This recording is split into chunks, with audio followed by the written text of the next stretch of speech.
ইমরান খান কি বেঁচে আছেন নাকি কারাগারে মৃত্যু হয়েছে এই নেতার? পাকিস্তানের সাবেক প্রধানমন্ত্রীর বেঁচে থাকা ঘিরে কয়েক দিন ধরে ধোঁয়াশা আরও বেড়েছে।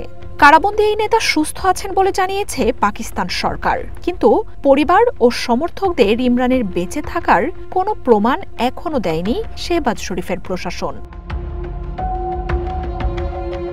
ইমরান খানের ছেলেরা দাবি করছেন কর্তৃপক্ষ এমন কিছু আড়াল করতে চাইছে যেটা পরিবর্তন করা সম্ভব নয়। ৩ সপ্তাহের বেশি সময় ধরে ইমরান খানের বেঁচে থাকার কোনো প্রমাণ পাওয়া যাচ্ছে না বলে রয়টার্সকে জানিয়েছেন ছেলে কাশিম খান।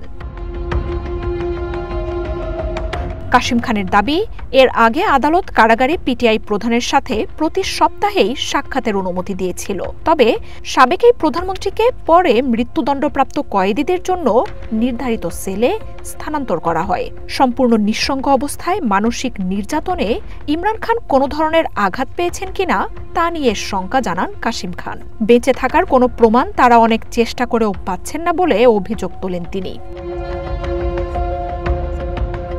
ইমরানের স্বাস্থ্য পরীক্ষার জন্য তার ব্যক্তিগত চিকিৎসকের কারাগারে প্রবেশের অনুমোদন জোগাড়ে অনেক দিন ধরেই চেষ্টা চালাচ্ছেন স্বজনরা। এর মধ্যেই ইমরান খানকে আরও কড়া নিরাপত্তার কোনো গোপন জায়গায় স্থানান্তরের গুঞ্জনও উঠে এসেছে। যদিও পাকিস্তান সরকারের পক্ষ থেকে এসব দাবি নাকচ করে দেয়া হয়েছে। শেহবাজ শরীফের সরকার বলছে কারাগারে সম্পূর্ণ সুস্থ আছেন ইমরান খান। এদিকে রয়টার্স জানিয়েছে, ইমরান খানকে ঘিরে গুঞ্জনের সত্যতা যাচাইয়ে দেশটির স্বরাষ্ট্র মন্ত্রণালয়ের সাথে যোগাযোগের চেষ্টা করলেও কোনো সাড়া মেলেনি।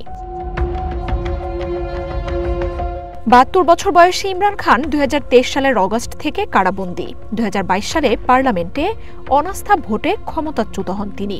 এরপরই পিটিআইয়ের সমাবেশে গুলিতে আহত হন ইমরান। ইমরান খানের শারীরিক পরিস্থিতি নিয়ে এই গুঞ্জনের সূত্রপাত পাকিস্তানের আদালতের এক নির্দেশের পরই, যেখানে কারাগারে এই নেতার সাথে সাক্ষাতে নিষেধাজ্ঞা দেয়া হয়। গণমাধ্যমগুলোতে ইমরানের নাম বা ছবি প্রকাশেও দেয়া হয় কঠোর বিধিনিষেধ। যোগাযোগ বন্ধ হওয়ার পর থেকেই ইমরানের স্বাস্থ্য নিয়ে স্বজনদের শঙ্কা বেড়ে যায়। পরিবারের সদস্যরা বলছেন সরকার ইমরান খান ও তার জনপ্রিয়তাকে ভয় পায়, তাই সাধারণ মানুষের কাছ থেকে এই নেতাকে বিচ্ছিন্ন করার চক্রান্ত চলছে।